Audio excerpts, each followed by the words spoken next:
잠언 28장 10절에서 14절까지입니다. 잠언 28장 10절에서 14절까지 읽겠습니다. 정직한 자를 악한 길로 유인하는 자는 스스로 자기 함정에 빠져도 성실한 자는 복을 받느니라. 부자는 자기를 지혜롭게 여기나 가난해도 명철한 자는 자기를 살펴 하느니라. 의인이 득이하면 큰 영화가 있고 악인이 일어나면 사람이 숨느니라.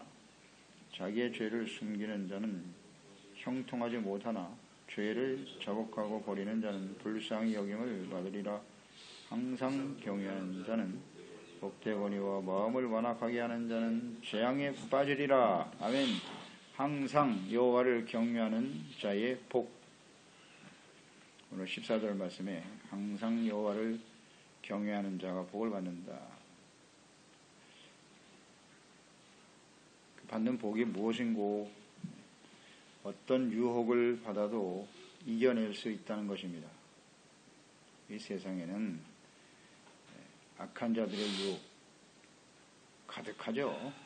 거기서 자신을 지키는 것이 매우 중요한데 거기서 평안과 승리의 복을 얻게 될 것이고 또 부자가 돼서 교만에 빠지는, 교만하면 이제 하나님이 대적하시지 않습니까? 이런 것으로부터 벗어나 오히려 가난하도 명철하고 겸손, 이것이 훨씬 더 가치 있는 것을 깨닫게 되고요. 겸손의 복을 받게 된다. 또 자기의 죄를 숨기지 않고 자복함으로써 하나님께로부터 불쌍히 여김을 받는다. 이런 재앙에 빠지지 않는 거죠. 이런 게 복입니다. 10절에 정직한 자를 악한 길로 유인하는 자는 스스로 자기 함정에 빠져도 성실한 자는 복을 받는다 그랬어요. 정직한 사람을 악한 길로 유인하는 자, 악인이죠. 정직한 사람을 죄악된 길로 끊임없이 미혹하고 있는데요.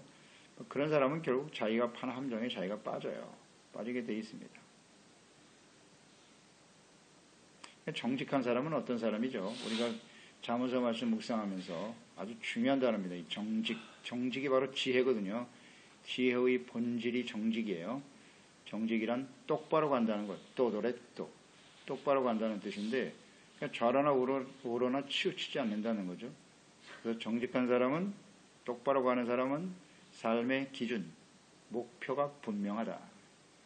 이게 분명하지 않기 때문에 좌로 우로 흔들리는 거죠. 주변에서 유혹하면 쉽게 넘어가고, 그건 지혜가 없기 때문에 그래요. 삶의 기준이 분명하지 않다. 그러니까 이런 사람은 하나님의 말씀이 기준이 되는 거죠. 하나님의 말씀이 기준이 되고 또 그 말씀을 순종하며 살아가는 사람, 이게 정직한 사람이라 그랬죠. 그리고 정직한 사람은 자신이 하나님 앞에서 죄인이라는 사실을 인정하는 거예요. 하나님, 제가 죄인입니다. 저는 완전하지 못합니다. 어리석습니다. 연약합니다. 이걸 시인하는 거예요. 그게 정직이에요. 자기의 죄를 인정할 줄 아는 사람. 이런 사람을 악한 길로 유인하려고 하지만 쉽게 넘어가지 않죠. 삶의 중심이 분명하기 때문에요. 그리고 간혹 미혹될 수도 있어요.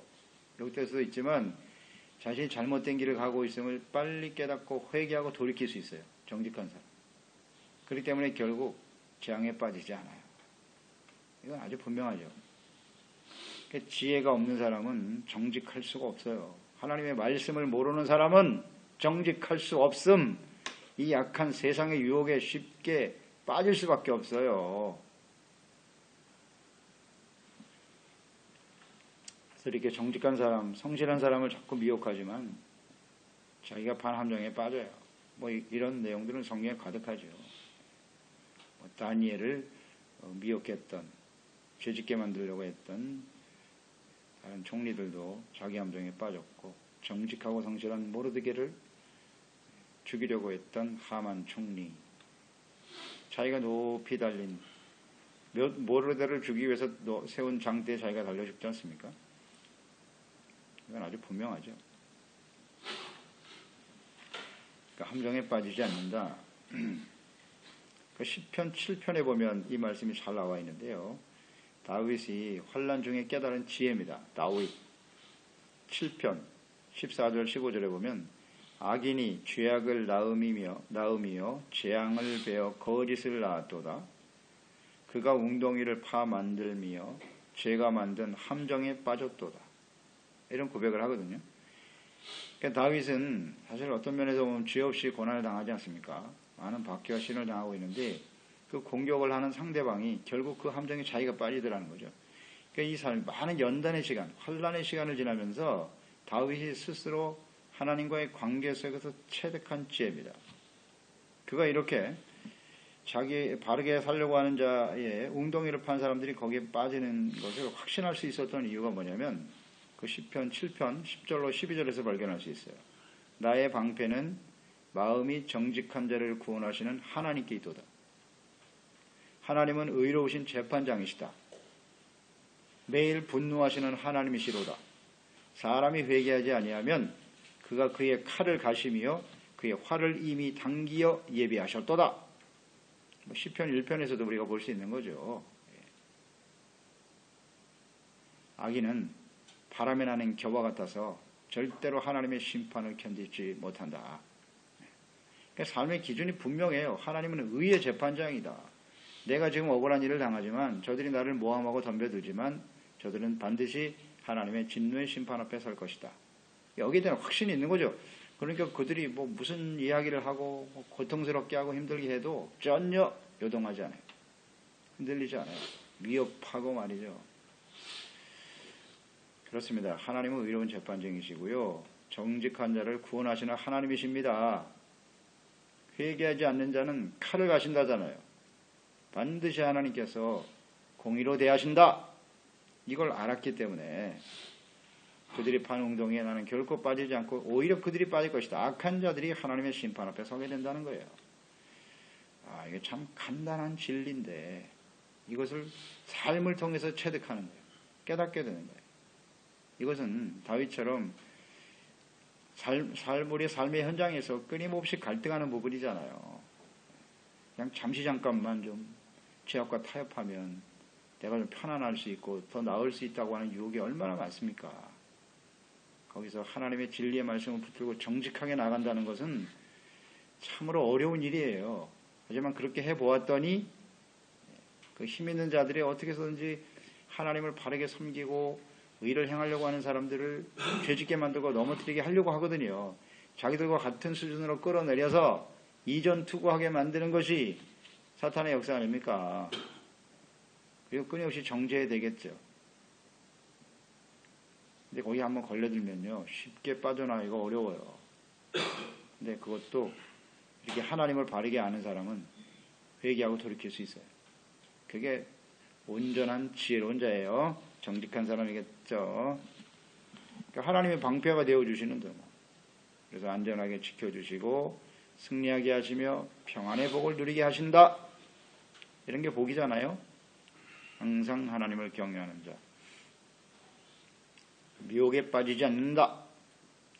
11절 부자는 자기를 지혜롭게 여기나 가난해도 명철한 자는 자기를 살펴 아느니라. 부자와 가난한 자. 어리석은 부자와 가난하지만 명철한 자가 있다. 이 소유의 많고 적음, 이것을 복의 기준으로 여기는 사람들이 있다. 그러니까 세상에서는 이 소유의 많고 적음이 그 사람을 평가하는 기준이 되잖아요. 그런데 오늘 하나님을 믿는 성도들도 부자는 믿음이 좋고 복을 많이 받은 사람이고 가난한 사람은 뭔가 잘못되어 있다. 이런 식으로 평가하려고 하고 그걸 복의 기준으로 여기려고 하는 것이 심각한 오류죠. 오류입니다. 가난해도 명철한 사람이 있어요. 근데 부자의 특징이 뭐냐면 스스로 지혜롭게 여긴다는 거예요. 이런 게 교만이잖아요. 내가 지혜롭고 믿음이 좋고 그래서 이런 복을 받은 것이야. 대단한 오류거든요. 이건 잘못된 생각이에요. 그러니까 이런 사람들은 스스로의 노력으로 자기가 지혜롭고 올바른 선택을 했고 또 나름대로 수고하고 열심히 노력했기 때문에 내가 부자가 된 거야. 대단히 잘못된 생각입니다. 세상 사람들이야 그렇게 말한다 할지 모르지만 우리 하나님을 아는 사람들은 재물은 주인이 하나님이시고 재물 얻을 능력도 하나님이 주신 것이지 이걸 잊지 말아야죠. 그리고 그 재물을 맡기신 것은 하나님과 이웃을 위해서 사용하라고 주시는 거잖아요. 그걸 내 것이라고 여기고 스스로 지혜롭게 여긴단 말이에요. 대부분 부자들이 여기에 빠져요. 이 함정에 다 빠지는 거예요. 내가 열심히 수고하고 노력해서 이런 자리에 올라온 거야. 여기에 다 넘어가요. 다 넘어가. 근데 안타깝게도 하나님의 자녀들이 이런 유혹에 빠지고 있다는 거죠. 오류에 빠지는 거죠. 잘못이거든요. 하나님의 말씀을 가르치는 주의 종들도 내가 열심히 수고하고 노력해서 이렇게 성공한 목회자가 되었고 그러니 이걸 누리는 거 당연한 거 아니야? 이렇게 생각한다고. 이게 미혹입니다. 이게 유혹에 걸리는 거예요. 그러니까 지롭게 여기는 거예요. 스스로. 나는 이런 대접을 받아도 마땅해. 이렇게 여기는 거죠. 그러나 가난해도 명철한 자는 자기 자신을 살필 줄 안다는 거 아니에요. 명철이란 선과 악, 참과 거짓을 분별할 수 있는 것이 능력이 명철이다. 지혜가 있죠. 그래서 하나님 자신의 삶에 일어나는 모든 것이 하나님의 은혜임을 깨닫고 겸손하죠. 그런 사람은 항상 감사할 줄 알고 만족할 줄 알죠. 부자는 만족이 없어요. 욕망에 이끌려 사는 사람들이기 때문에 만족이 없습니다. 나눌 줄도 모르고요. 지혜로운 부자들도 있지만 이사야서 5장 21절에 보면 스스로 지혜롭다 하며 스스로 명철하다 하는 자들은 화 있을진저 그랬어요. 화가 임해요. 왜냐하면 하나님은 교만한 자를 대적하시거든요. 절대 용납하지 않으세요. 그러니까 세상 사람은 어쩔 수 없어도 하나님 앞에서 살아가는 저희들은요 언제나 교만하면 안 돼요. 스스로 지혜롭다고 여기면 안 됩니다. 명철, 지혜 잠언서 3장에도 나와 있죠. 스스로 지혜롭다 여기지 말고 범사에 하나님을 인정하라. 마음을 다해서 하나님을 의지하라 그랬지 않습니까? 또 로마서 12장 16절에 보면 11장까지는 믿음으로 의롭다함을 얻는다는 것을 가르치고 계시고 그러면 믿음으로 의롭다함을 얻은 자는 어떻게 살아야 되지? 그게 로마서 12장 아닙니까? 16절에 보면 서로 마음을 같이하여 높은 데 마음을 두지 말고 도리어 낮은 데 처하며 스스로 지혜 있는 채 하지 말라 그랬어요. 이게 구원받은 하나님의 자녀들 그리스도인들의 마땅한 모습이에요. 마음을 높은 데 두지 말아요. 언제나 겸손하고 교만이란 뭐냐? 스스로 지혜 있는 채 하는 것이다. 모든 것이 하나님의 의뢰하는 생각을 잊지 말아야 돼요. 하나님은 교만한 자는 대적하시고 겸손한 자에게 은혜를 주시느니라. 그래서 항상 하나님을 경외하는 자는 겸손이 또한 지혜의 본질이라고 그랬죠. 네. 겸손하지 않은 자는 지혜가 없는 자예요. 은혜에 감사하는 자 12절 의인이 득이하면 큰 영화가 있고 악인이 일어나면 사람이 숨느니라. 의인이 득이한다. 의인이 성공하는 거죠. 그럼 많은 사람들이 영광을 누린다. 항상 그러니까 의인이 하나의 이제 모델이 되는 거죠. 롤 모델이 되는 사람들이 의인인 사람이에요. 의인이 잘 되고 의인이 성공하고 그럴 때 많은 사람들이 그 길을 따르게 될 것이고 큰 영화와 기쁨 누리게 되겠죠. 그런 세상이 되게 만들어야 하는 거예요. 세상에는 그러기가 어렵죠. 어렵습니다. 오히려 악인이 일어나고 득세하고 악인이 더 형통하고 사람들이 숨느니라. 그들에 의해서 더 많은 고통과 아픔을 당하게 되겠죠. 그래서 이 악인들이 득세를 하게 되면 평안이 사라지는 거예요. 평안이 사라져. 그런 사회, 그런 국가가 되면 참 비극이죠. 그러나 세상은 점점 그렇게 흘러갈 수밖에 없겠죠.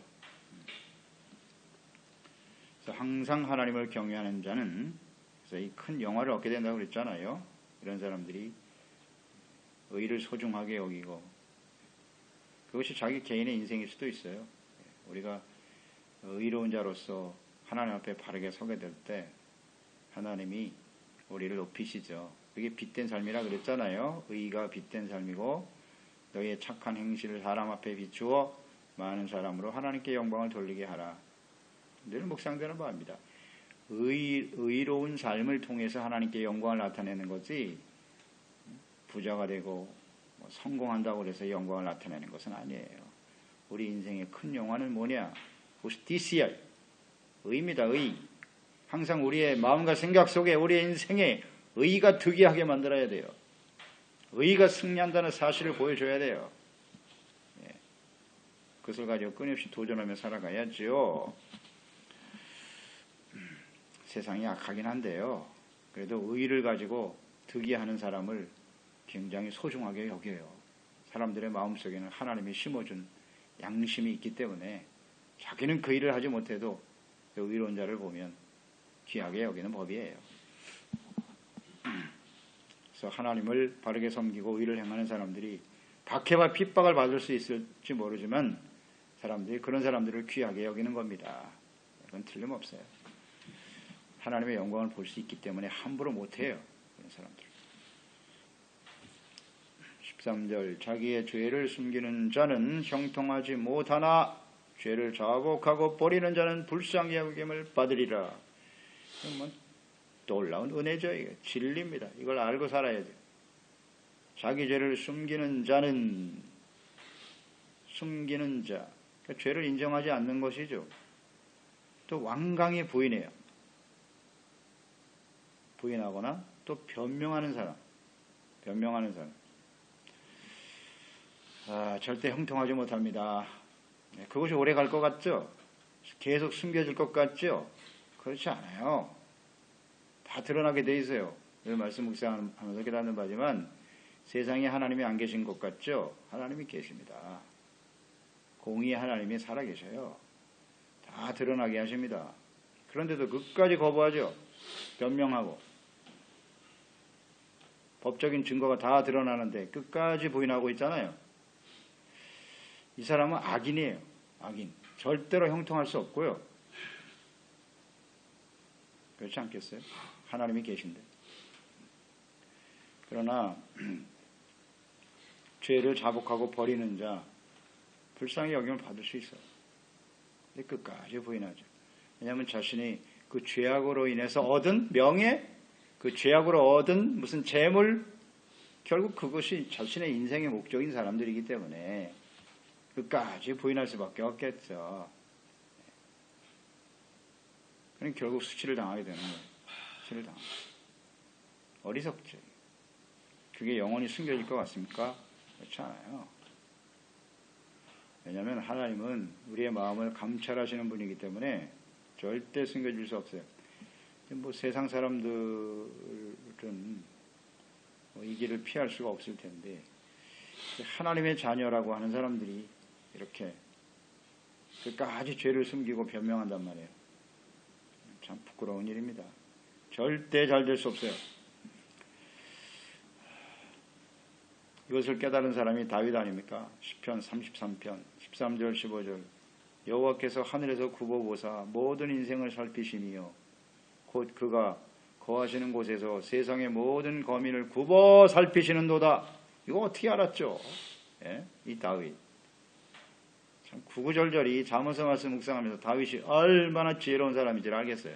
왜 하나님께서 다윗을 가장 내 마음에 합한 자라고 여기셨는지 이렇게 하나님을 정확하게 알고 있잖아요. 알고 있을 뿐만 아니라 삶에 그대로 적용시켰어요. 그래서 15절 그는 그들 모두의 마음을 지으셨고 그들이 하는 일을 굽어 살피시는 이로다. 아멘. 놀랍지 않습니까? 이런 지혜를 어떻게 알았죠 이거? 다윗이 그냥 다윗이 된 게 아니에요. 이런 마음을 하나님에 대한 정확한 이해가 있어요. 그러니까 하나님께 심각한 죄를 했죠. 살인죄와 간음죄. 사형입니다. 사형. 나단 선지자의 그 말 한마디 앞에 하나님 말씀인 줄 알고 그 자리에서 자복하지 않습니까? 이런 게 지혜입니다. 이런 사람은 불쌍히 여김을 받는 거예요. 만약에 거기서 다윗이 자복하지 못했다면 인생은 거기서 끝났어요. 끝났습니다. 하나님의 불쌍히 여기시고 회복시켜 주시지 않아요? 이게 참 쉽지 않아요. 이게 하나님의 지혜인데 이런 상황이 막상 우리에게 딱 다가오면요. 그 자리에서 내가 죄를 자복한다는 게 정말 쉽지 않습니다. 정말 쉽지 않아요. 뭐 계속 우리가 묵상하면서 깨닫는 바지만 이 다윗은요 위대한 사람이잖아요. 왕이에요. 하나님이 인정한 사람이고 대단한 권세와 명예와 영광을 가지고 있는 사람인데 이거 고백하기 어렵습니다. 우리는 뭐 세상에서 그렇게 대단한 존재도 아니고 말이죠. 별거 아닌 인생인데도 그걸 고백을 못하잖아요. 하나님이 그냥 말씀으로 쿡쿡 찌르고 계신데도 그것도 깨닫지 못해서 하나님이 징계와 시련을 보내고 계신데도 끝까지 나는 잘못이 없어요. 참 안타까운 일입니다. 이 지혜를 알아야죠. 자복하면 긍휼히 여김을 받아요. 하나님은 어떤 사람이 어떤 죄든지 하나님 앞에 회개하면 다 용서하십니다. 또 다 알고 계시고요. 절대 하나님이 말씀으로 깨우쳐 주실 때 거기 사족을 달지 말자. 사족. 핑계대지 말고 변명하지 말고 합리화시키지 말고 예! 제가 잘못했습니다. 하나님. 이걸 간단한 이걸 못해요. 근데 그게 잘 안 된단 말이에요. 현실에서. 그걸 인정하는 순간 지금까지 살아온 나의 모든 삶을 부정해야 되고 자신이 얻었던 명예와 무슨 뭐 대단하지도 않은 그 무슨 세상의 영광을 지켜야 된다고 그 무슨 의미가 있어요. 그게 하나님 앞에서. 그러니까 하나님께서는 자복할 수 있도록 끊임없이 역사하시겠죠. 나단 선지자를 보내서 회개 안 하면 또 계속 보내겠죠. 뭐 그게 바로 하나님의 자비와 사랑이에요. 버리실 수도 있어요. 그래? 너 안 해? 그럼 끝이야. 근데 하나님은 끊임없이 보내잖아요. 이스라엘 백성들 보십시오. 얼마나 많은 선지자를 보냈는지, 얼마나 오랜 기간 동안 하나님이 그들이 돌아오기를 기다리고 계시는지, 이게 하나님의 놀라운 은혜입니다. 은혜예요. 우리 지나온 인생을 돌이켜보면 말이죠. 하나님 앞에 이렇게 고집부리고 인정하지 않고 완악했던 우리의 모습인데 지금까지 살려두고 계시잖아요. 이런 게 은혜죠. 자복하면 돼요. 하나님은 다 알고 계시기 때문에 불쌍히 여김을 받으리라. 아멘입니다. 나 자신뿐만 아니고요. 우리 다른 이웃이 범죄했을 때도 그렇게 대하면 돼요. 불쌍히 여기시도록. 14절 항상 경외하는 자니 복되거니와 마음을 완악하게 하는 자는 재앙에 빠진다. 그래서 저는 오늘 본문 말씀을 묵상하면서 항상 하나님을 경외하는 자가 받는 복이구나. 죄를 깨닫고 자복하고 불쌍히 여김을 받을 수 있는 게 복입니다. 아멘. 그게 가장 큰 축복이라고 해요. 저는요. 우리가 완전한 사람이 어디 있어요? 죄 안 짓고 살 수 있나? 근데 하나님께서 죄를 깨닫게 하시고 토하게 만드시고 회개하게 만드시고 용서해 주시는 은혜. 이게 큰 축복 아닌가요? 우리는 14절 말씀 중에 하나님을 경외하는 게 지혜라고 그랬죠. 중요한 건 항상이에요. 항상. 항상에 주목하셔야 돼요. 항상. 과거에는 그랬는데 지금은 잘하는데 앞으로 우리 인생 마감하는 그날까지 항상 경외하는 사람을 절대 놓치면 안 돼요. 부한 자의 자리에 앉든지 또 가난하고 궁핍한 자에 있든지 항상 언제나 어떤 상황 어떤 위치 상관없이 하나님을 경외하는 자가 이런 복을 받는 것입니다. 하나님을 경외하는 자는 정직하잖아요. 성실하죠. 의롭죠. 선하죠. 항상 하나님의 말씀을 진리로 믿고 따르게 되죠. 겸손하죠. 자기의 죄를 자백할 줄 알잖아요. 그러니까 하나님께로부터 자비와 용서를 받아 의롭다함을 얻는 복. 이 가장 큰 축복이에요. 우리가 용서를 받는다라고 하는 의미는 의롭다함을 얻는다는 거예요. 의로 인정해 주시겠다는 거예요. 그 순간 이게 지금 실감이 안 날 겁니다.